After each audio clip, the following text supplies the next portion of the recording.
Good afternoon, this is Dr. Arun Panda, facial cosmetic surgeon, Mumbai, with you guys. So today we are having a training program for the CX product. It's a botulinum toxin type A, which is from Melitox. It's a Korean brand and it is marketed by Akar Medical Technologies. So what we are going to do is we are going to do a training session for CX, and we are going to demonstrate to do botulinum toxin for cosmetic reasons, for his forehead lines, for this young guy, Shrejal. So basically he has been complaining of very strong forehead lines because of frontalis, and a masseter also, which is he feels it's very bulky and it is very hyperactive. I will show you how you can see how exactly is that very hyperactive. So we will show you how to give basically all the injections for the cosmetic things, and we will also show you how to do for the masseter. Along with that, what we are also going to do is I am going to demonstrate the points of injection for other treatment modalities, like for gummy smile. Masseter is what I am definitely going to do, and I am going to always also tell you how to treat for trigeminal nerve, the neuralgia and other things. So stay tuned with me. And so we have Shrejal, and he has totally consented to be on Facebook and Insta for the live this thing, and we have taken his consent. Okay, and now let me just try and tell you about CX. So CX is botulinum toxin type A. So it is normally supplied to you in this vial. So it's a vial of 100 units. As I was telling you, it's a vial of 100 units, and what you actually see is, once you turn the syringe, the vial, you actually see nothing. It is just a small ring of powder, what you see at the bottom of the vial. Otherwise, it is totally empty kind of a thing, right? So now what we are going to do is we have to reconstitute it before we are going to inject. So normally it is supplied to you in a cold chain. So what does cold chain means? Means it is supplied to you at -2 degrees and all those things. So it's supplied to you at -2 degrees, and once you have received it, you are supposed to keep it at -2 or 0 degrees. And then once you have reconstituted it and you want to keep it for a while, you can keep it at about 2 to 4 degrees. Do not go beyond 2 degrees, but it is always advised that you normally use up the whole vial within say 24, 48 or 72 hours at the max. Do not go beyond it because the efficacy of the botulinum toxin normally reduces. So you're supposed to use it in 72 hours. Okay, now let us, I have just opened the vial of CX here. It is normally, kind of got like this. Okay, CX, and it is like this, and it is the vial. So what all do you require when you are doing a botulinum toxin injection is, all you require is this product, and then nothing much. Basically all you require is some marking pencils and some insulin syringes and things like that. I will tell you how to use it. You can take normal saline. Now let us try and understand a few things about the anatomy here. Now when we're talking about the forehead lines, so what guys, you can hear me, right? You guys are with me, right? Great. So basically, as I was telling you about the forehead lines, so this is basically because of the frontalis muscle. So as I was telling you, frontalis muscle is the only muscle which elevates your eyebrows. Okay. So the attachment of frontalis is starts from the area, and it comes all the way to the eyebrow and attaches to the eyebrow above the skin. So basically there is no bony attachment for the frontalis. So every time the muscle contracts, it pulls the eyebrow up like this. So these lines which you actually see are basically the horizontal lines because of the frontalis muscle. Okay, that's the first muscle and the only muscle of the scalp which raises the eyebrow. Apart from this, so there are three muscles which always contracts or gets the eyebrows medially and downwards. So these are the orbicularis oculi muscle, the procerus muscle which is here, and the colligator supercilii. So these three muscles, let me just explain to you. The colligator supercilii, now let me just tell you. So basically this is frontalis. So what you see here is temporalis. So this is frontalis, this is frontalis. So your frontalis, these are the two frontalis. Most of the times there is a division of the frontalis here. So when you are marking for the lateral extension, you got to mark for the temporal fusion zone. I will tell you how to mark the temporal fusion zone, how to differentiate between temporalis and the frontalis. Now the second thing is basically the colligator. The colligator is basically a butterfly shaped muscle. So it originates It originates right from the superciliary arches here, right from the superciliary arches here, and it goes all the way, directs upwards and goes, kind of laterally, and it goes upwards. Okay, so now what happens is, as I said, it starts from the superciliary arch, goes laterally, and so as it goes upwards, it goes and gets attached to the skin there, and then it becomes very superficial. So what that means is it's very deep here, and it is superficial in this area. Deep here, superficial in this area, because it is going like this upwards. Okay, so it is attached from the superciliary arch, goes up and gets attached to the skin. So as I was mentioning you, the difference between the skin, the difference between the muscles of the face and any other part of the body is that the muscles of the face or the muscles of the facial expression are, it starts right from the bone, and it goes and gets attached or inserted into the skin. So that is why you are able to make movements, or you're able to make expressions and things like that. You cannot do expressions in any other part of your body, right?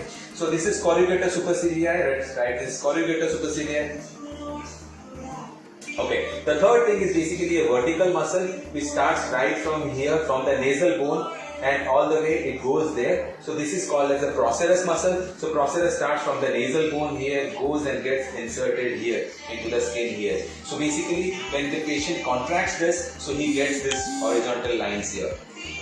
Okay, now what procerus does is it pulls the middle part of the eyebrow downwards like this, and what corrugator does is same. It kind of pulls the eyebrows downwards and medially. So the corrugator, when it is kind of contracts, you get this 11 lines or 111 lines, and the procerus, when it contracts, which is the vertical muscle which starts right from the nasal bone and goes and gets inserted to the skin here, you get this horizontal lines here. Now the third thing is basically the orbicularis oculi muscle. So we all know that the orbicularis oculi muscle. Connect. Sorry, you okay? Hold on for a second. I think there is some technical issues. No, it's okay. It's okay.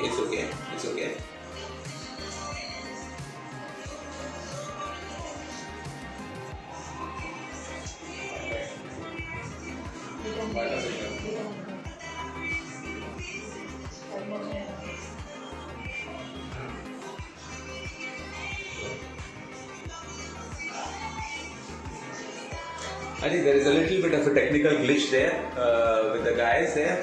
Hold on for a second. You okay? Okay, good. So basically then we were talking about the corrugators. Guys, you can hear me? You guys are with me? Great. So, yes, great. Sorry, we just got disconnected.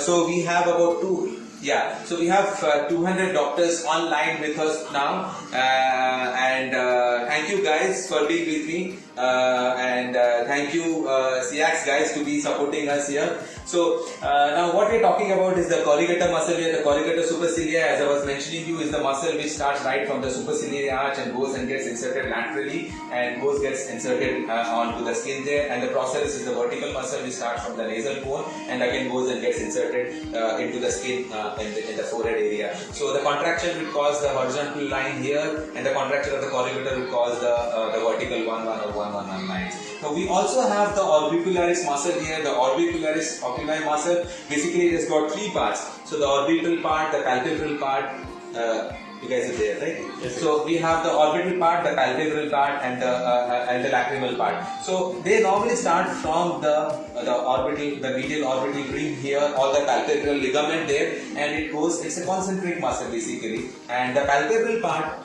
normally causes, when you are closing this eye like this gently, it is the palpebral part which is active, and when you are closing it tight, it is the orbital part which is very active there, and it is because of that. So when there is a contraction of the orbicularis oculi, you can close your eye. Yeah, so that's because of the orbital part of the orbicularis oculi, and you can see that what it also does is it depresses the eyebrows and also it pulls the eyebrows medially. So these three muscles together, the orbicularis oculi, the corrugator supercilia and the procerus, they are brow depressors. That is, they depress the eyebrows and get them medially, while the frontalis part, it elevates the eyebrows. So that's the only counter muscle which counters the action of the other three. So what that does, orbicularis oculi muscle, is it creates, crow's feet, something called as a crow's feet here. As the patient ages, you start seeing these lines here going like this. So these are called the crow's feet. This is basically because of the orbicularis oculi muscle here. Okay. So crow's feet because of the orbicularis oculi muscle, and this 1-1 lines basically because of the collicular supercilii. This horizontal line because of the processus, and this horizontal lines here on the forehead because of the frontalis. Now let's come down to the nose part. So you have 2 or 3 muscles which is very important for the nasal, from the nose area. So we have the nasalis muscle. Nasalis muscle starts right from here, from the maxilla. So you have a transverse part of the nasalis and you have the alar part of the nasalis. So the alar part of the nasalis, when it contracts, it causes the flaring of the nares here. Okay, and the transverse part, which goes right from this part, this aspect of the maxilla, it goes in like this, and it joins the other side here. So what that does is you get something called as a bunny lines here, when the patient kind of smiles harder or whatever it is. He doesn't have that, but you normally get something called as a bunny lines here. So that's called as the nasalis muscle.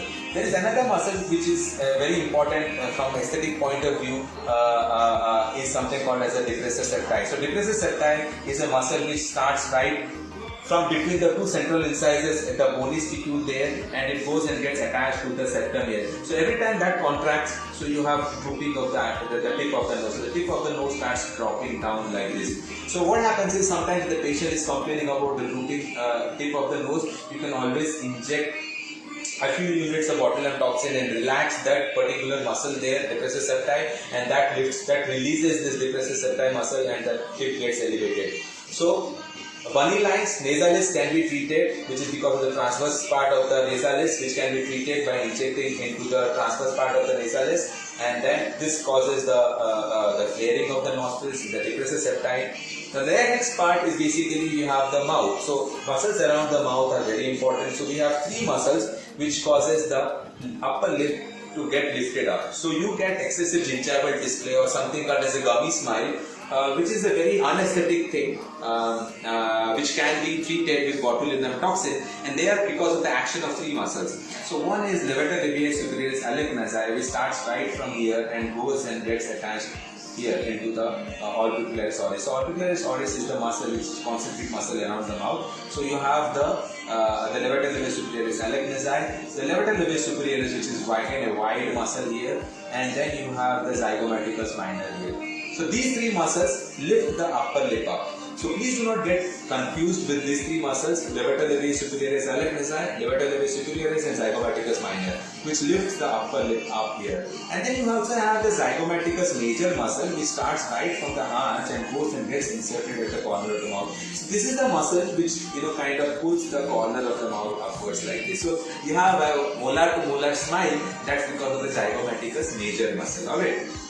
So many patients complain to you regarding the gummy smile here. That's because of the 3 muscles. Okay. So when you're treating a gummy smile, you got to understand what's the reason of the gummy smile. So the gummy smile could be because of the vertical maxillary excess also. Vertical maxillary excess where the maxilla, the bone as such, is very kind of high. So in that situation, all you have to do is something called as a maxillary osteotomy, and we got to reduce the height of the maxilla. That's one reason. Second thing, what happens is that could also be because of the upper lip, which is very short. So upper lip normally measures about 11 to 13 millimeters. About 13 millimeters to 13 millimeters is what is normal.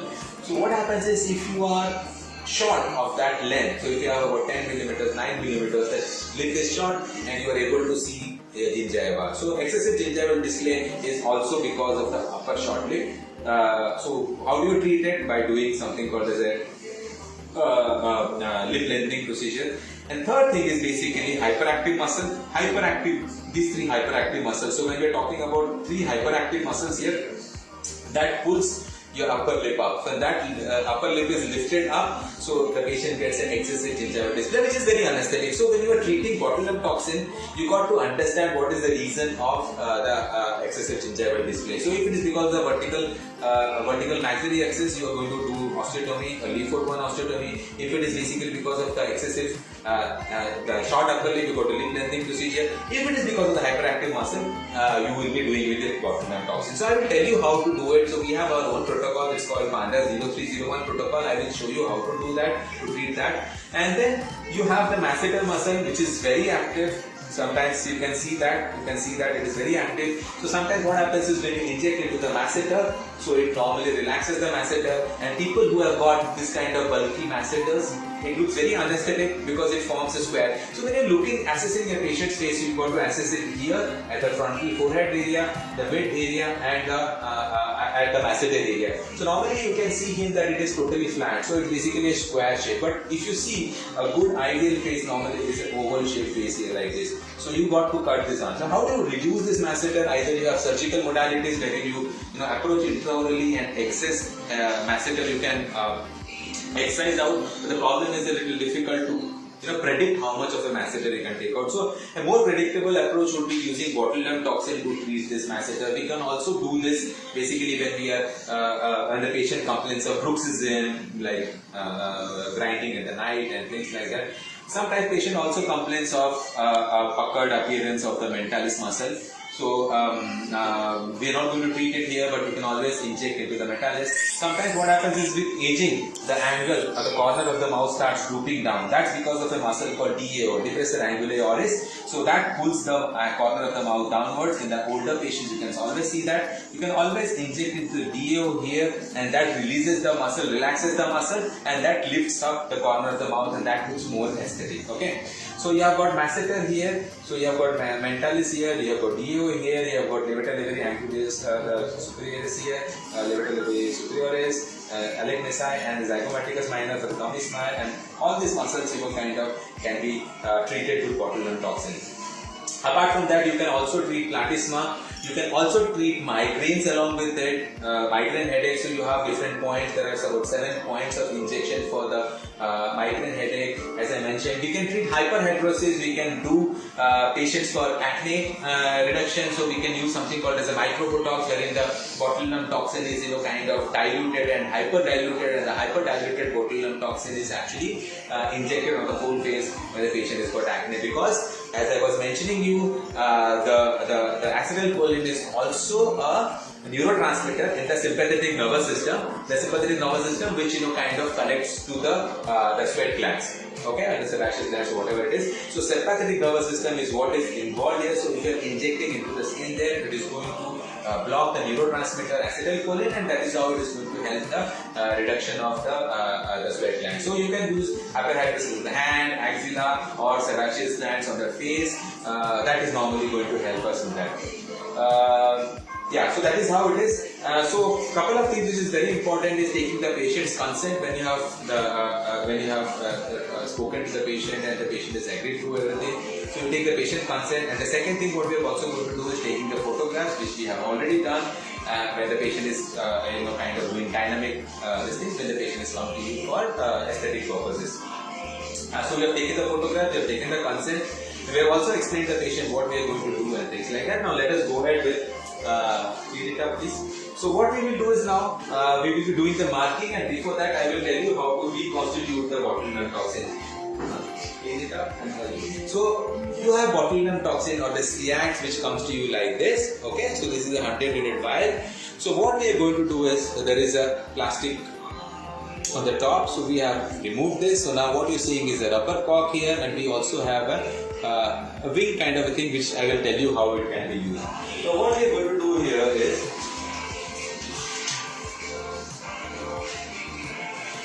now, as I was explaining you, so botulinum toxin, it is 100 units. So what you basically see is a small ring at the bottom, right?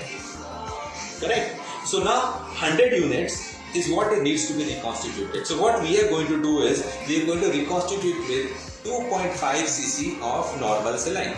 So this is what it is. So this is about, yeah, so this is what we have got, about 2.5 cc here. What we are going to do here is going to inject it with the BT syringe, BT40. So this is what we are going to inject. If you are using a tuberculin syringe, you have to understand something, that there is a small hub there.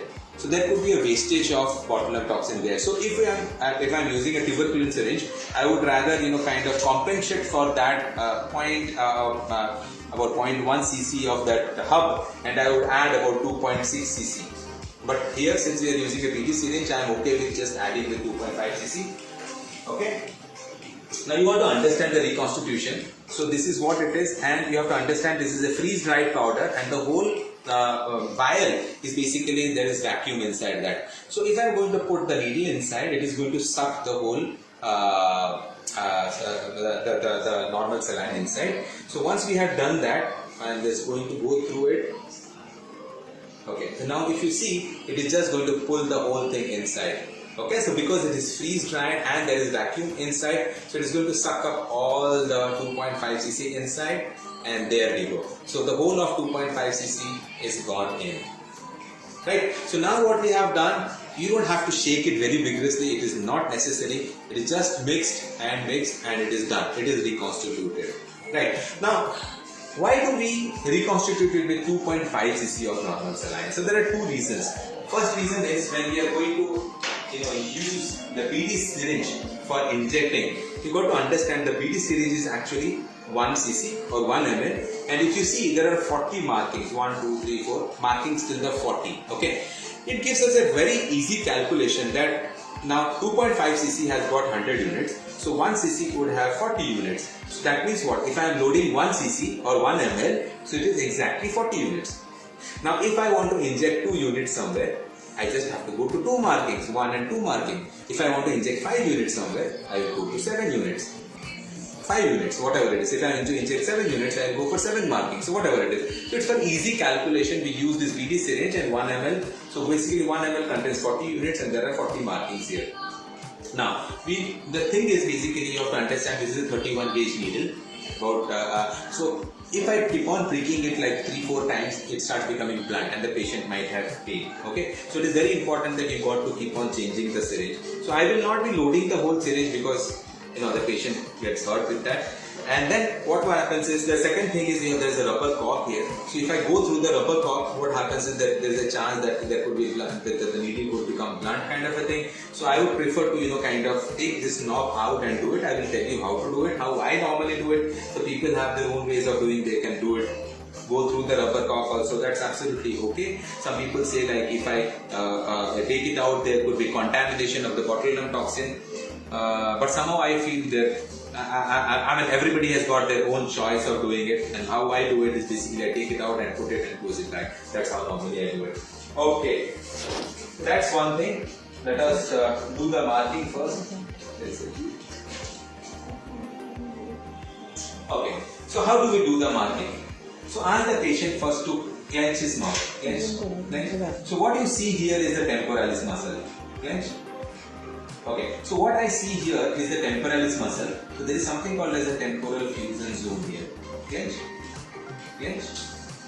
Okay. So I feel the temporal muscle here. So this is temporal fusion zone.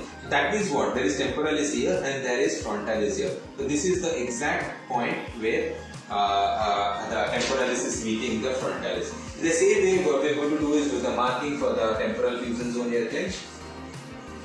Release. Release. Clench. Okay, so this is the temporal fusion zone here. Okay. So these are the temporal fusion zones, that is the 2 lateral extensions which we are going to have. So we are not going to go beyond it, number 1. Number 2, you got to understand something that botulinum toxin diffuses by 1 centimeter. So if you are giving 2 injections in 2 neighboring points, so the distance between them should be 1 and 1. So that's basically 2 cm. So 1 centimeter from here and 1 centimeter from here. So the distance between the 2 points should be 2 centimeters, right? 1 centimeter diffusion from this point, 1 centimeter diffusion from this point. So the distance between 2 points should be 2 cm, whatever it is. And second thing is, ask the patient to raise his eyebrow. Yeah, great. Now, do not go very close to the eyebrow. So what we do is something, we'll put 1 finger here and our most inferior line is basically 1 finger above the eyebrow. Because what happens is if you are too close to the eyebrow and you are injecting here, so it's going to relax the frontalis and there could be the eyebrow drooping. So the eyebrow, as I was mentioning you, is because of the frontalis which gets lifted up. So if you are too close to the eyebrow, there could be a chance that it might get kind of droop down. So that could be one complication. So you should be very close. You should not be very close to the eyebrow. So normally put 1 finger here one finger here, one finger here. So this is what is known as the goalpost zone. So goalpost zone is basically where you are not supposed to inject. You are not going to inject in this area, right? Now we have marked up the area where we are going to inject botulinum toxin. Now what I am going to do is, okay, just raise your eyebrow. Okay, now for example, my first point of insertion, if it is here, as I mentioned, it could diffuse by a centimeter. My second point of insertion will be about here. My third point of insertion, if the forehead is very wide, let us see what is the width of the forehead. So basically it is about 12 centimeters. So if it is 12 centimeters, I would be dividing it into 6 parts. So first point of insertion here, second point of insertion, third point of insertion. So this is basically 1, 2 cm, 4 cm, 6 cm, 8 cm, 10 cm and 12 cm. So I have marked 1, 2, 3, 4, 5, 6 points of insertion here, right? That is because, as I was mentioning you, this would diffuse by a centimeter, this would diffuse by a centimeter, this will diffuse by a centimeter, this will diffuse by a centimeter. So you don't have to be closer than that. So 1, 2, 3, 4, 5, 6. So it is basically 2 cm, 2 centimeters, 2 centimeters, 2 centimeters, 2 centimeters, 2 centimeters and 2 centimeters, right? So that's for my lower border. And raise your eyebrow please. So now if you see, vertically also you are able to see the lines, you are able to appreciate the lines going all the way to the hairline. So do you think it will be sufficient if I give it here? No, it is not. So I need to kind of again do something for the upper. So consider this 2 centimeter. So my point of insertion will be somewhere here. So in this line, 1, 2, 3, 4 and 5. Why? Because vertically also you see the lines here. So if I do not relax this muscle, this part of the muscle here, only this part will be relaxed and this part doesn't get relaxed, and then the patient sees all the lines only on the upper part near the hairline, but it doesn't see in this area. So that's going to look very bad. So you need to relax these muscles as well. So that's about your frontalis. So points of insertion, points of insertion, points of insertion of the botulinum toxin. So 1, 2, 3, 4, 5, 6, 7 points of insertion here, 1, 2, 3, 4, 5 points of insertion on the top, because we do not see any lines here. So that's about the frontalis. Corrugators, it's a butterfly cell muscle, as I was mentioning to you. It starts right from the superciliary arch. So my first point of insertion will be at the midpoint here. So that's my first point of insertion for the corrugator. So as I was mentioning to you, as you go laterally, so it becomes very superficial. So what we are going to do is, this is going to be very deep into the muscle. The second point of insertion should be at the medial canthal line. Draw a line here, drop a line here. So this is going to be the second point of insertion. And the third point of insertion should be somewhere in the mid-pupillary line, somewhere here. Second point and the third point. So this should be very superficial, because as I was mentioning you, the muscle has come up here laterally and more superficially. And the same thing here and the same thing here, mid-pupillary line. And this is very superficial. Superficial, deeper, deepest. Superficial, deeper, deepest here. But that's about the corrugators. That's going to take care of the 1-1 lines or 1-1 lines. Now let's talk about the process, the horizontal line here. So what we do is, we mark a kind of a point. So you draw a line from the medial brow here, right, or to the medial canthus on the other side, medial brow here, medial canthus here, where it intersects. Yes. Yes. You guys are with me? Okay. You guys are able to see us? Great. So now we are talking about the process. So we have the process muscle, which we are going to hit now. So medial canthus, medial brow on the other side, medial canthus, medial brow on the other side. Point of intersection is going to be for my process muscle. Now, I'm not going to treat nasalis for him, but I'm just telling you, if you're going to treat nasalis, you normally see this kind of lines here, bunny lines, which somebody was mentioning about. So we could inject about 6 to 7 units on either side of it to take care of the nasalis. So what we're going to do is, since his process is not very strong, we'll just inject about 2 units here. All the points for the frontalis we are going to inject 2 units here. So probably, since his corrugators are a little strong, so we will go in for 4 units on this side, 4 for here, and probably 2 on the most superficial zone. The third thing is orbicularis, oculi muscle, which causes the crow's feet, which is normally here. Smile please. You don't normally see this here, but he's got a little wrinkling here. I'm just going to show you how it is injected. So all you have to do is palpate the lateral orbital margin and palpating it here.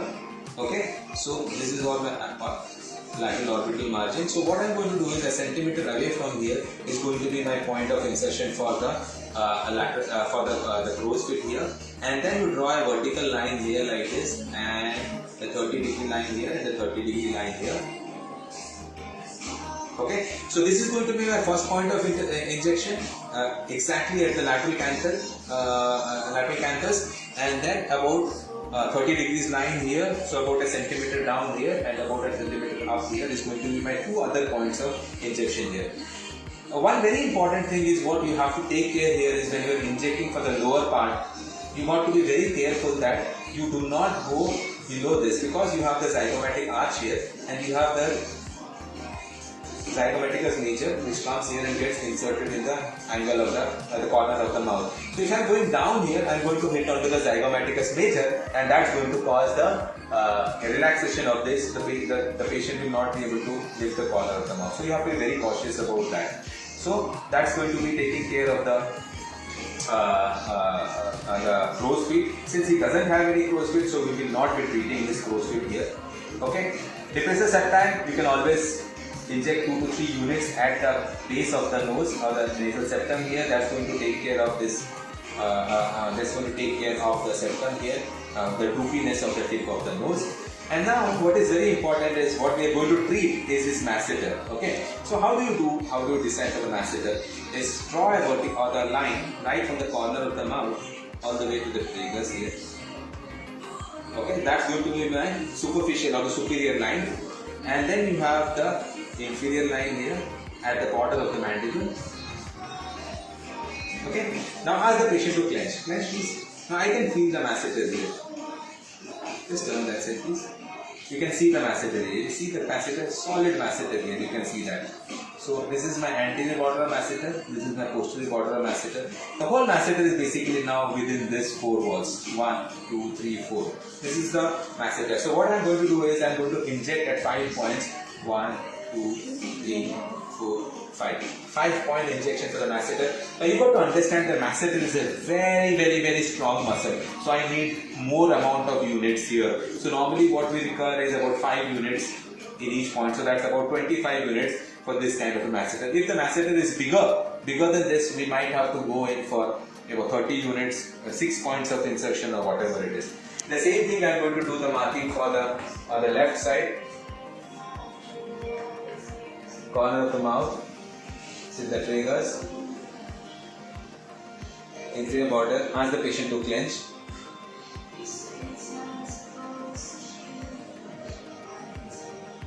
And 5 points of insertion here. Okay. So that's about the masseter. Now, one very important indication which also helps us is when we are treating trigeminal neuralgia. You guys can visit my YouTube channel wherein I posted a lot of videos regarding the points of insertion for all these cosmetic reasons, indications for this thing. And trigeminal neuralgia is another problematic thing which patients complain of, and normally the only thing which helps is carbamazepine and anticonvulsant drugs. So the patient keeps on taking Tegretol or carbamazepine for a long period of time. That is what helps. Otherwise, the neurectomy is the only option, the surgical modality. But that's an aggressive treatment modality. What we now have started doing is injecting botulinum toxin in the area of the trigeminal nerve, which is kind of causing that kind of a sharp shooting pain. So basically, what happens is there could be some blood vessel or some tumor which is compressing on the trigeminal nerve right at the ganglionic area, and that causes triggers of sharp shooting pain. So now what happens is with that there is release of certain neurotransmitters, that is like substance P and CGRP, and also they sensitize your nerve endings at the skin level here. So since the nerve endings are sensitized to this because of the compression of the trigeminal nerve, there is this sharp shooting pain which is kind of triggered every time you touch certain areas. Most of the times it is basically V1, V2, V3, so it could be either right from the V2, either infraorbital nerve, or right from the mental nerve. Most of the times it is V2 and V3. Sometimes it is the supratrochlear, the supraorbital, the V1, but most of the times it is V2 and V3. So what happens is when we are treating this kind of areas, we make the grids here, make the grids of 1 centimeter each, and in each grid we are going to inject in the subdermal area, we are going to inject about 1 to 1.5 units of botulinum toxin. Normally what that does is it modifies the neurotransmitters there, and it prevents the release of those neurotransmitters, that is the CGRP and substance P, and that does not cause the sensitization of the nerve endings, and that helps in reduction of the pain. Okay, so you can see a lot of my videos on Facebook, a lot of my videos on YouTube channel wherein we have described all these things, and we also teach all these things during our workshops which we conduct very regularly, wherein we ask the participants themselves to kind of keep on injecting everywhere, so that when they go back from our workshops they are confident enough to kind of start practicing in their clinic itself. Okay, so now that we have marked it here, so let us start injecting. Okay. So it's going to just give you a little prick. Okay, good. So he's quite comfortable with that. Come. So we have already cleansed these areas. Now, what is the depth of insertion? Any queries, guys? Guys, any queries?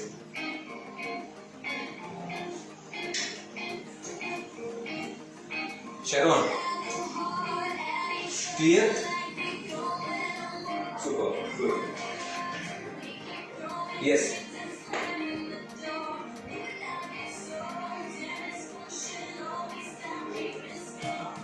It's shaky. The camera person is shaky. Be little careful. 200 doctors are watching you guys. You have to be very careful. Okay, don't shake the camera. When you're talking about 200 guys, you have to be very careful. Thank you.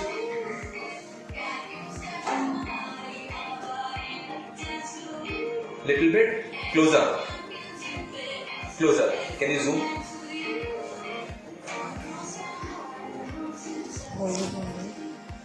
Okay.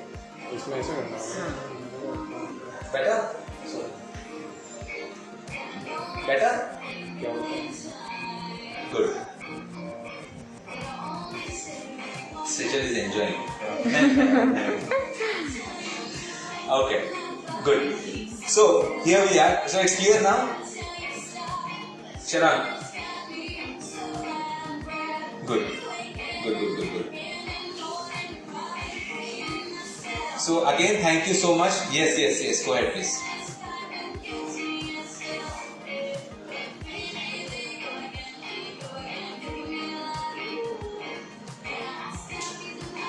Okay, so the question is the number of units, is it fixed or it keeps on changing? So basically the number of units which you give depends upon the how hyperactive your muscle is, how strong your muscle is. Okay, now for example, if I am doing it for the procerus, if the procerus is not very strong, I don't have to give much. I can 2 units or 3 units is more than sufficient. But if I find a masseter, for example, so when we're talking about masseter, for example, it's a very strong muscle and very big muscle. So if I'm going to inject 2 units, it is definitely not going to help me here. So I have to go all the way to about 25 units or 30 units, and that too giving it in 5 different points.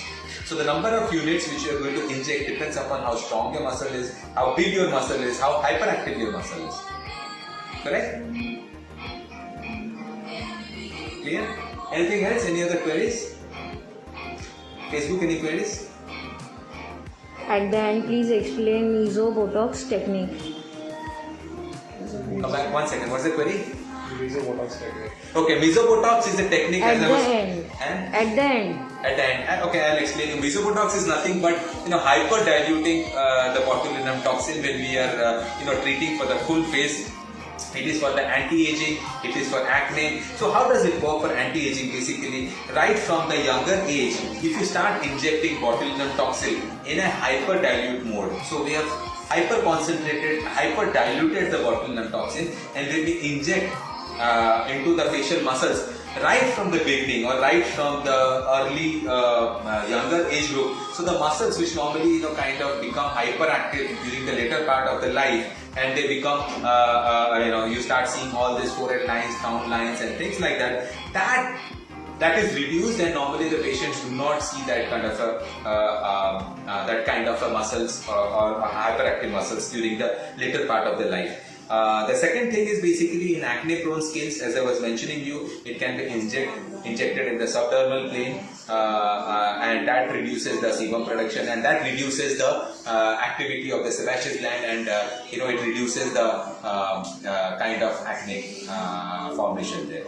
Yeah, so that's called the mesobotox or microbotox or hyperdilute botox or whatever. So botox is basically a brand from Allergan company. So yeah, as I was mentioning you have botox from Allergan, you have Ciax from Meditox, you have Xeomin from Merck, and then you have Nabota from Deum and other things which is today available in the market, Indian market. What was the other query here? Sharon, there was the query here, sorry I forgot.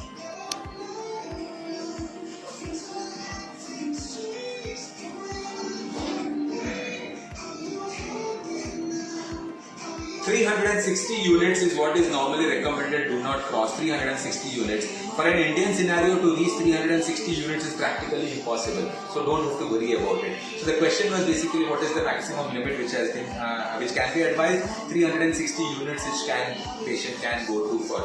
So 360 units is practically not possible in Indian scenario to kind of inject. The neurosurgeons inject about 500-600 units, so there is nothing to worry about. Don't worry. Anything else?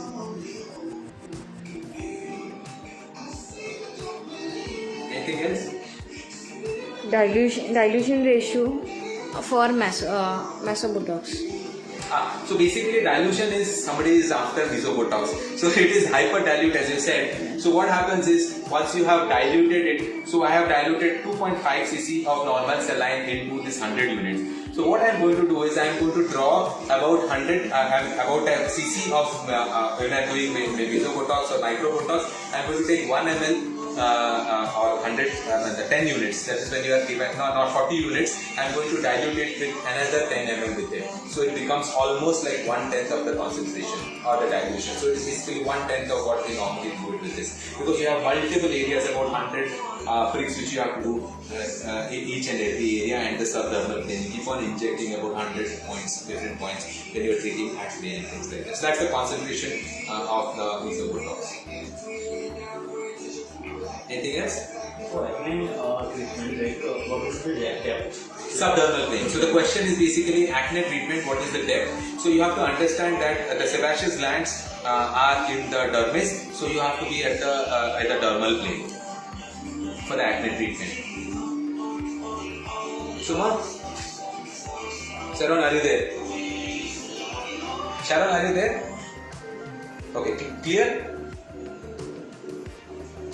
Great. So now what we are going to do here is basically we are going to use botulinum toxin type A, Ciax. Okay. So as I was mentioning you, I have already kind of reconstituted it. So as I was mentioning you, I do not prefer going through this rubber cork. So what we can do is basically get this silver cork out.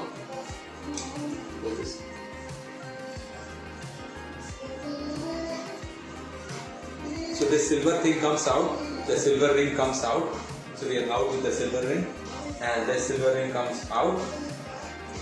Okay, so I have got a rubber stopper here. So when I am going to go through this, you will, if I open this, you will see it's a very thick rubber. It's a very thick rubber. When you're going through this, I personally feel it is very painful. So I do not prefer doing that.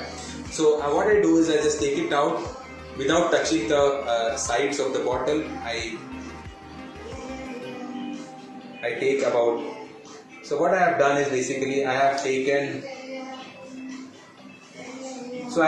about 6 units. So I've taken about 6 units here. So that's going to take care of 3 points of injection here. So why? Basically, as I mentioned, it is 31 gauge needle. So what it is going to do is basically it is going to become blunt the moment I have injected 3 points or 4 points of injection. So what I'm going to do is I'm going to take 3 or 4 units. So maybe I can go to 8 units so that I can go for 4 points of injection here. Okay, let's see. I think that is about 10 units. So for 5 points, let us see if he is having pain. We will stop at the 4th point. Okay. So now what I have done here is, so we have got this ice pack here. I do not keep it outside. So what I am going to do is I just keep it on this. Yeah. Okay. As I was mentioning you how to reduce the pain. That's it. To reduce the pain, basically we have 2 things. One is a vibrator.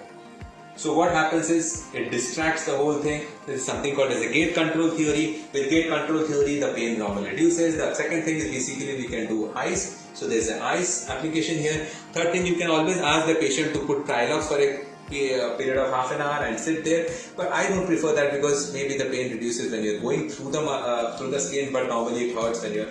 What's the level? Hold this. Hold this. So what's the level of injection point is basically into the muscle here. So how do you decide that? So you got to go at 45 degrees. I'm going to hold the muscle here tight and be sure that when you are injecting in some point, be sure that you're not going through the pencil marking, because what happens is you could tattoo that area. So when you're going to inject it, is it clear? Sharon? Great. Okay, so 45 degrees is what I'm going to go through. And I am into the muscle. 1, 2 units here. I am done. So that's 2 units. That's 2 units. Nice.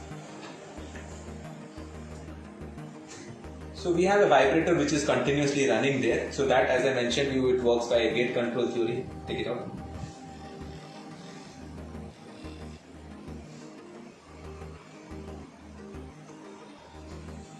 You guys have to get him an ice cream today, huh? He's so strong.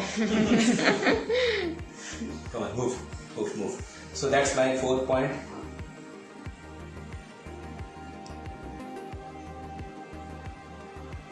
Fifth point.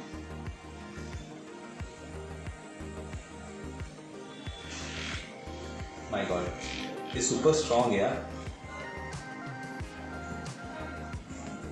Okay. So I'm going to discard this. I'm done with this. So there was one question about DOA.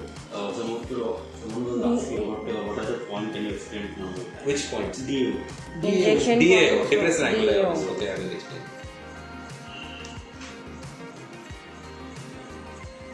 Just give me a second, guys. Let me just finish this.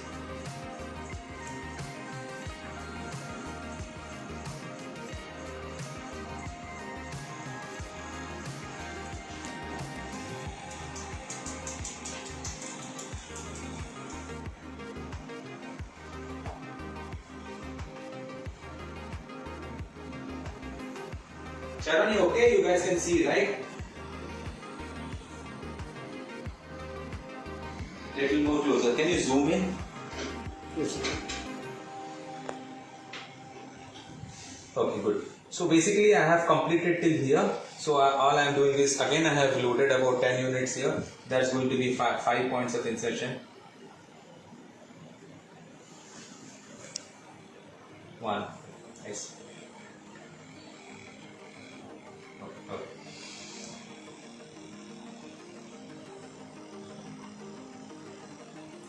So when you are injecting, just keep this this marking towards you so that you are able to appreciate where you are going to go for 2 units. Okay. So I have this marking towards me.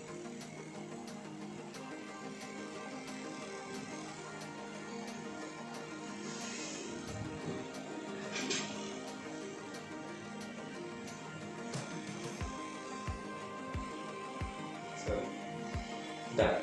So we're done with this frontalis. Well, you could somehow utilize a small technique which could, kind of, if you want to utilize a little lesser unit here, is basically when you are injected and you still have certain lines at the forehead where you're not able to reach.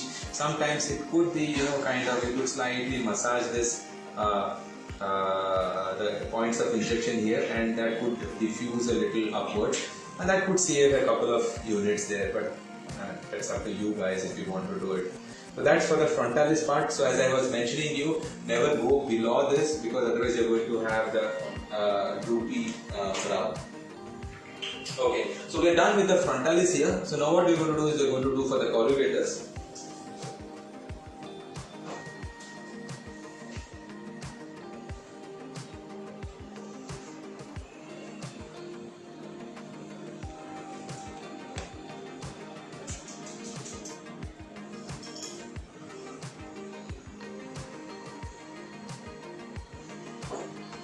I've utilized about 20 units for his whole frontalis here.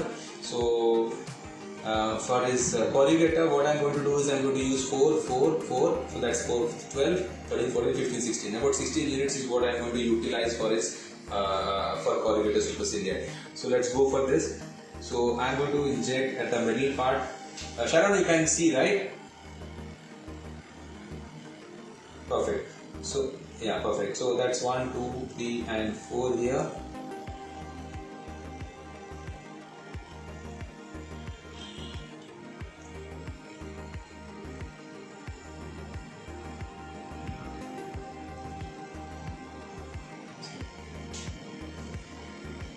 So the patient is not supposed to massage after the procedure has been performed, and no sauna, no steam bath for a while.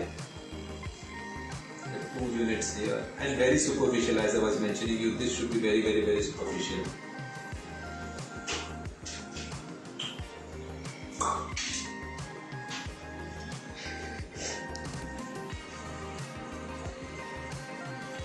So I think I'm just left with one point of insertion for the lateral margin of the corrugator, and the one which is very superficial, and then we will switch over to masseter there.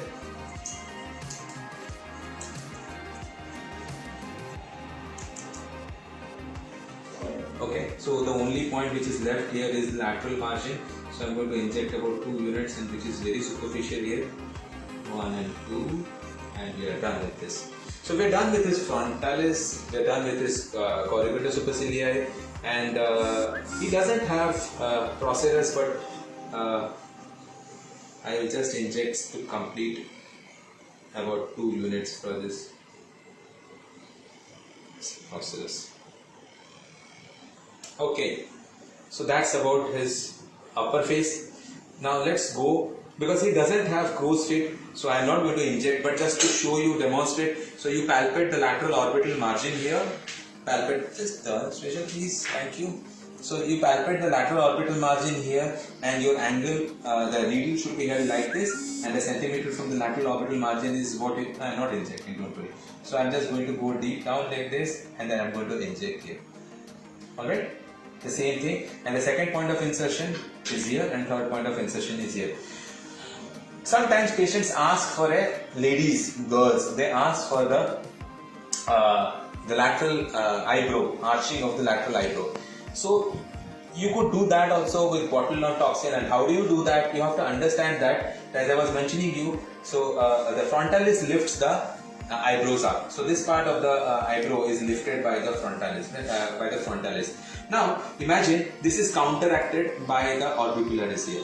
Now what happens is, if I relax this orbital, the orbital part of the orbicularis oculi, is this is going to relax and this is going to be active. So if that happens, what happens is this is not working and this is acting. So what happens is, if you see this is going to be arched like this. So girls, ladies, they want this kind of an arch today. So that can be done with botulinum toxin by injecting about a couple of units here and couple of units here. That could relax the orbicularis oculi and this part, lateral part, and that could lift the lateral part of the tail of the eyebrows. That could cause this kind of a aesthetic looking and appealing look of the eyebrow. Yeah. That's how it is, and I showed you about this. I'll show you about the gummy smile in a while. So before that, let's do the masseter. Okay. So let's done this. So now, as I said, we have the 5 points we have already marked. Okay. So I have about 6 units here. Okay. So as I mentioned, so we will be injecting 5, 5, 5, 5, 5. So maybe in the middle part I have 6. So middle part I will be injecting 6, and the other parts I will be injecting 5. So 25 units is what we are going to do it for the whole masseter here. Okay. So ask the patient to clench. Okay. Now you have. Okay. Now leave. Relax. So go in and go deeper, and we are done. 6 units. Yes.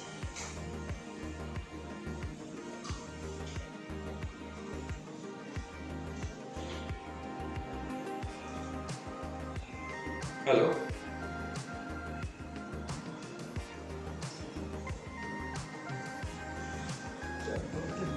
Sharon, you can hear me? Sharon. Okay. Great. So I have done the insulin syringes. Get some more insulin syringes. So get some more insulin syringes. Yeah. So as I was mentioning you, we are going to have about 25 units here. Probably 26 units. So 6 units I have given here. So I'll be giving 5 and 5 here, 5 and 5 here. So that would make 5, 10, 15, 20 and 6 here. So that's going to make 26. So I'm going to load another.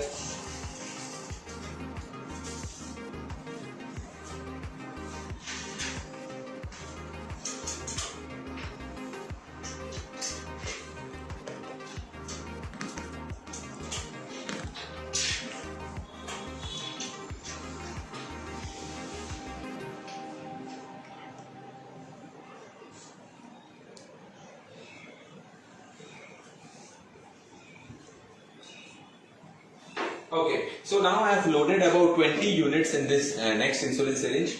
Okay, so what I am going to do is 5, 5, 5, 5 here. Okay, so 6 is what I have given in the middle. So what I am going to do is 5 in each area there. No, I have got 15 here. So just give me a while. So I will be loading 20 here. So that's sufficient for me for 4 different points. Great. Yeah. What happened? Already. What happened? No, sir. Okay. Ask the patient to clench again. Clench. Okay. Leave. Release. So I'm going to go deeper inside and 5 units. Sorry. Ask the patient to clench. Yeah. Leave. Release. Sorry. 5 units again. Clench. Leave. 5. Clench. Great. Leave. Sorry. Oh, we are done. Sorry. We are done. So we are done with the right masseter here. Discard this again.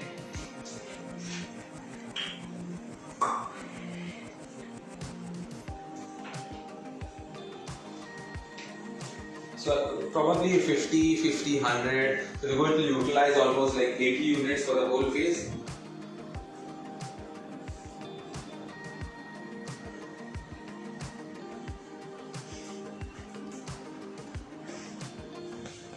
Okay, let's go to the other side now. So I think I have got about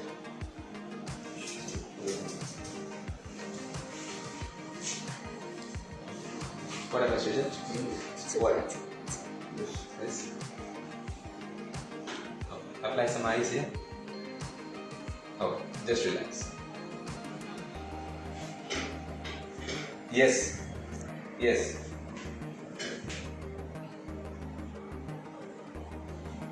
Not necessary.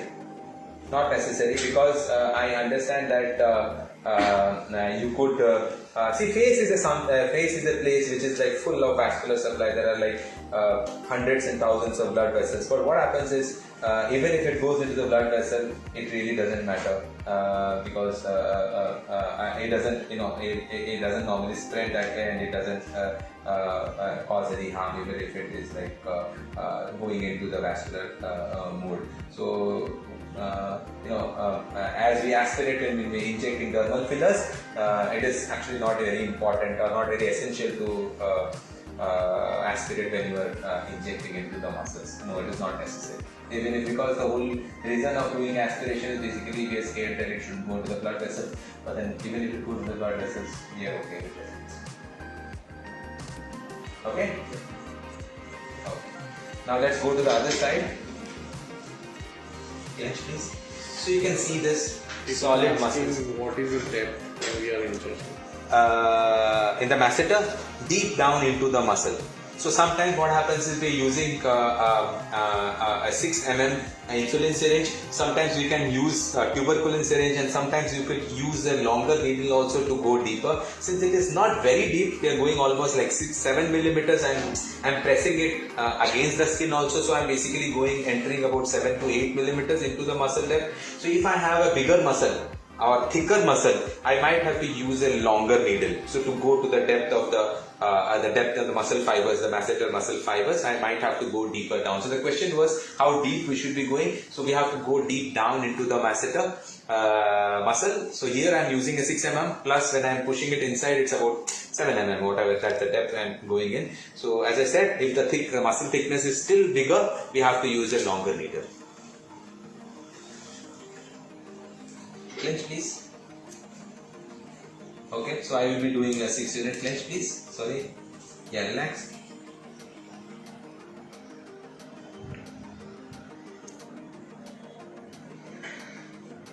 Clench. Wow.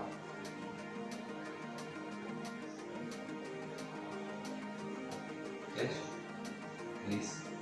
Stop. Just 2 points left, 5 units each.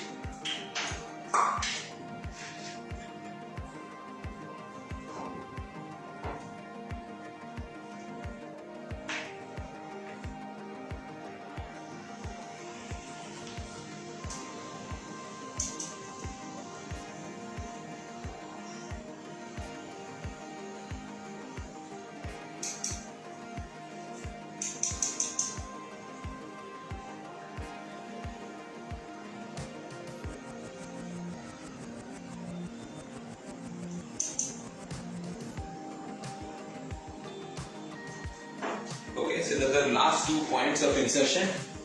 Come on, please. So these are the 2 points which is left out. Ask the patient to clench and relax. So that's 5, clench, and that's release. Perfect. That's it. They're done. Good.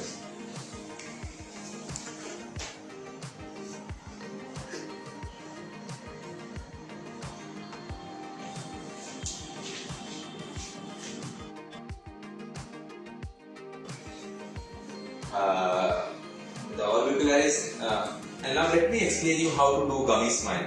So as I was mentioning, gummy smile is basically because of the 3 muscles. So you have the levator labialis superiores alachnesi, which comes all the way from here and gets inserted here. Then you have the levator labialis superioris, and then you have the zygomaticus minor, which comes here. So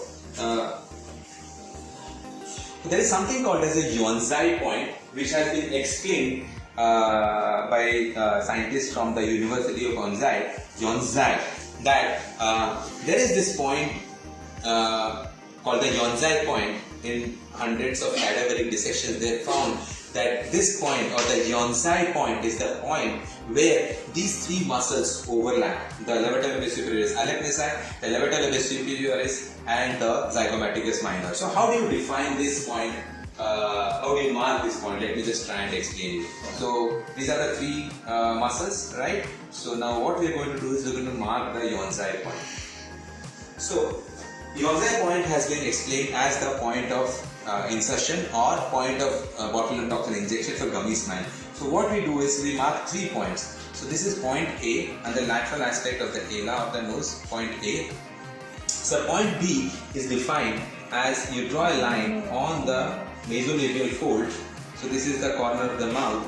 So you draw a line from the point A to a point B, which is half the distance from the point A to on the nasolabial fold to a line to a point which is at the corner of the mouth. So this is point B will be half. So this is basically 2 and 4 centimeters. So point D is somewhere half the distance between point A and this point. So let's consider this is point C. So the point is point B, which is between A and C, half the distance. So this is going to be my second point.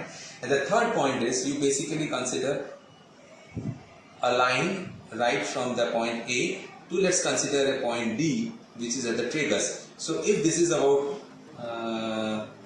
11 centimeter. So quarter the distance from point A to point D is your point, say for example E. So quarter the distance is like 4 and 11. 11 half is 5.5. So about 2.75. So 1 and 2.5. So this is going to be a point E. Let's consider this as a point E. Okay. So I've got 3 points now. Point A, point D and point E. Now what I'm going to do is join these 3 points. It forms a triangle here. Okay. So now the middle point of this is the point where all the 3 muscles overlap on each other, and that causes kind of hyperactive. All the 3 muscles which are hyperactive, they are overlapping at this point. So that's called as the Yonsei point. Sharon, you guys are clear because this is a very important point. Yeah. So Yonsei point is a point which is at the midpoint of a triangle, which is formed by point A at the lateral aspect. Half the distance from A to the corner of the mouth is point B, and a point which is a point E, which is like quarter the distance from the ala of the nose on a line which is joining the tragus of the ala. So that is point number E. So if you join these, it forms a triangle, and that is the point where the where the 3 muscles overlap. So that gives a very good aesthetic appearance to the gummy smile when you are treating gummy smile. So now what we have done here is we have done a little modification. So it is, they have considered to give about 4-5 units at this point. So what we have done is, we have seen in many patients on whom we have done gummy smile, is along with the gummy smile, they also complain that when they smile, their this levator labiae superioris alec-nasai, so the fibers which comes all the way down here and gets inserted here, a few fibers are also attached to the lateral ala here, lateral part of the ala. So the moment the patient smiles, when it becomes hyperactive, the levator labiae superioris alec-nasai, what it also does is basically it kind of opens up or flares up the nose. So it flares the nose wider, and there could be flaring of the nose and the lifting of the upper lip. So what patients complain is, now when I am smiling, my gums are excessive gingiva is getting displayed, so I don't like my gummy smile. And apart from that, what I don't like also is like my flaring of the nose. The nostrils become very wide when I am kind of smiling, smiling. So what we have done is we have done a little modification wherein along with the Yonsei point, we have also started injecting into the point A, that's the lateral ala, which is going to hit onto the levator labiae superioris alec-nasai. So what we have found is when we have combined these 2 points, that's the point, the Yonsei point and the point A, we started getting very good results, as in the nostrils, like the widening of the nostrils is reduced, and also the gummy smile is taken care of. We have some queries? Speaking Hindi. Hindi में बोलो sir.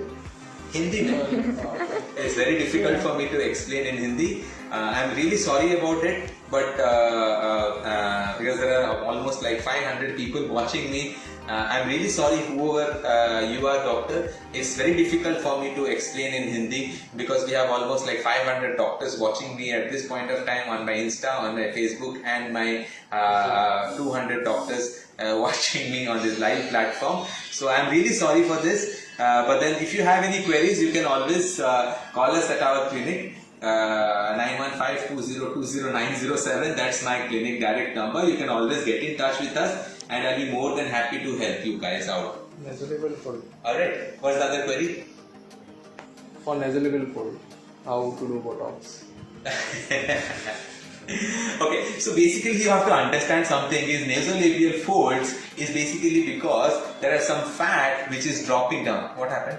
And that is the That's question right. only. Yeah, so basically what happens is nasolabial fold, if you want to treat, you got to, kind of combine it with dermal fillers. So dermal fillers is going to, kind of take care of the fold. So what we do is basically something called as a T-lift, wherein we inject for a male, we inject at the zygomatic prominence. The moment we have injected here dermal filler at the periosteal level or at the bone level, so this stretches up and this takes care of the nasolabial fold. The other way of managing nasolabial fold is basically by injecting in the nasolabial fold, which I do not like personally because somehow I'm not a fan of utilizing so much of filler material into the well there. That's one way. The second thing is, if somebody asks me about how do you treat a nasolabial fold, I have cork threads which I normally utilize to treat nasolabial folds, wherein we normally enter from this, so the cork threads go all the way to the nasolabial folds, and that stretches pulls the nasolabial fold back. So it is more effective, it lasts longer, and there is also, along with stretching effect of the cork threads, there is some collagen remodeling, and there is induction of collagen there, and that really helps the patient in a much better way than this thing. The other thing what we can also do is something called as a fat grafting in this area, because fillers normally stay for 6 months to 8 months or 9 months or 1 year. That's maximum amount of time which the fillers are going to last. But fat grafting, which we take it from the abdomen and we make it as a microfat, and when we inject in the cheek area, it stays for a long period of time. I have found much better results with fat grafting when I am treating patients, when I am volumizing the face with volume loss, and treating nasolabial folds or whatever it is. I find fat grafting as a much better way of treating them. It's a very simple procedure, half an hour, 1 hour procedure, but it's less expensive because you're not utilizing the material, either the syringe of fillers or the threads, and it is directly taken from the patient's body, fat, autologous, so there is no problems, and it takes about an hour's time, and it stays for much longer period of time. Yeah, I hope that resolves your query. Anything else? How can we prevent facial artery injuries? With fillers? Okay, so with botulinum toxin there is nothing to worry about even if you are injuring the facial arteries, but you should be very cautious when you are injecting dermal fillers, because if I am injecting dermal fillers, there is a good chance that you might cause embolism, and it could cause a lot of complications. It could cause necrosis of certain part of the skin, and there could be still further bigger complications. But then that again depends upon your knowledge of anatomy. You should know which vessel is where. It is the major vessels which are which you should be mostly concerned of. That's a different topic of discussion. We will discuss sometimes about dermal fillers. We are just talking about botulinum toxin today. But then yes, you should be very cautious when you are injecting dermal fillers. That could be complications of dermal fillers could be embolism. Yeah. Anything else? Any contra? What's that? Okay, so as I was telling you, my protocol is Panda 0301 protocol, which is published today, and not today, we have got 2-3 articles which have been published on this protocol, and we normally combine the Yonzai point to the point A at the lateral aspect of the nose, as I said. So we inject about 3 units here, 0.3, and 1 unit for the levator labii superior Alec-Rezai, so 0301 points. So 0301 is normally what is going to help for treating the gummy smile. So that's going to take care of all the 3 muscles, Alec-Rezai, levator labii superioris, and zygomaticus minor. Okay, now if I am going to inject, if the patient is complaining of the droopy nose here, I mean, if you want to just keep this nose tip up, so what we can do is we can inject at the level of the the base of the septum there, about 2 to 3 units you can inject here. So the depressor septi is taken care of there, and that normally doesn't pull the septum down, and this effect is taken care of. This effect is neutralized here. That really helps when you are combining. So somebody might ask, how do I treat this? So there could be two ways of treating it, managing it by giving depressor septi botulinum toxin and adding little filler material into the tip of the nose. You should be cautious when you are injecting here at the tip. So that could that's a non-surgical rhinoplasty. We can also use filler material at the bridge of the nose to augment this this area. We can use threads also to augment this area. So if somebody doesn't want to do surgical rhinoplasty, he can always go in for non-surgical rhinoplasty, wherein he can put threads or put fillers here to augment this flat nose. Yeah. Now coming to the DAO, so DAO is a muscle, as I was mentioning you. It's at the corner of the mouth, and this pulls the corner of the mouth downwards, and the process of aging, this starts becoming hyperactive, and that pulls the corner of the mouth here. So it is said from the corner of the mouth about 2 centimeters, you draw a vertical line here, about 2 centimeters from the corner of the mouth is the point of insertion for the DAO. Do not go more medially towards the midline, because you have the depressor labia inferioris which can be hit, and that could cause the drooping of the lower lip also. So this is for the DAO. Anything else? How much units for Gummy Smile? Okay, as I mentioned you, Gummy Smile, my protocol says it is Panda 0301 protocol. 03 means 3 units at the Yonzai point, at the point here, and 1 unit at the point A. So if you feel that the Gummy Smile is very strong and it is it's very hyperactive, you can go to almost 4 units here and almost 2 units here. But normally 3-1 is more than sufficient, and it has been recommended. In fact, the Yonzai point, about 3 to 4 units has been recommended. So you can go to 3-1 or 4-2 at the max. That's more than sufficient. So I think we have covered almost all the indications on the face. As I said, there could be other indications like non-cosmetic indications, like treating migraine headaches, treating bruxism, treating for acne treatment, for anti-aging treatment, for hyperhidrosis, for Fraze syndrome, and many other indications. And every day there are new indications which are coming up. But I think we have almost covered everything for the cosmetic things. If you have any queries, you can post. Sharon, you have any queries at this point of time? Okay. Facebook, Instagram, any queries? Units for DAO. Units for DAO. DAO, you can inject almost like 2 to 3 units, but you should not be going very deep, otherwise you're going to hit on to the depressor labia inferioris. Yeah, Sharon. Yes.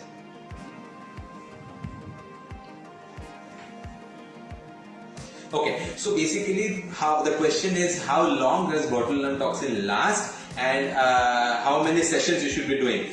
Yeah, so basically sessions depends upon how patients want and what is the patient's requirement. But ideally, as I mentioned, botulinum toxin lasts for anything between 3 to 4 months. So the effect starts going off in 3 to 4 months.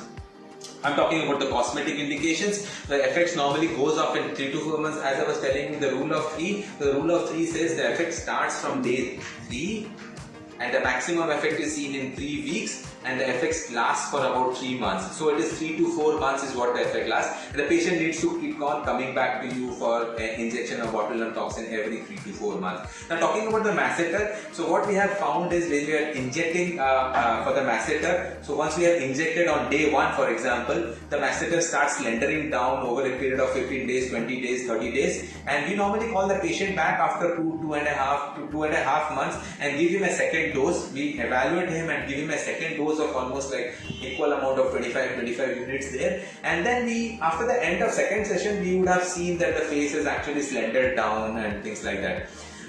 So normally the effect, once it is the masseter is slendered down and there has been an atrophy in the masseter, what happens is that there is this slendering down. Unless the patient is a bruxer and he bruxes in the night, most of the times you normally see that the squarish face has turned into oval shape. And it has rounded off, or it has become oval and it looks nicer. Yeah. So repeat after cosmetic, depends upon 3 to 4 months or whatever it is. Anything? And Yeah. also asking for migraine. Point of injections and all. Okay. So that is again going out of 1 second. You're done. It's Anything else? Anything else?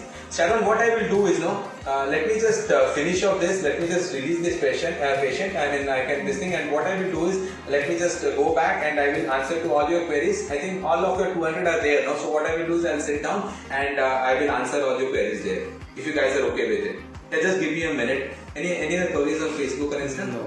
nothing, sir. Great. Okay. Thank you guys for watching us and thank you for being with us. If you have any queries, you can always contact us and we'll be more than happy to help you out. So let me just release Sharon. Let me just discharge the patient and then I will come back. You just give me a minute. Thank you. Bye.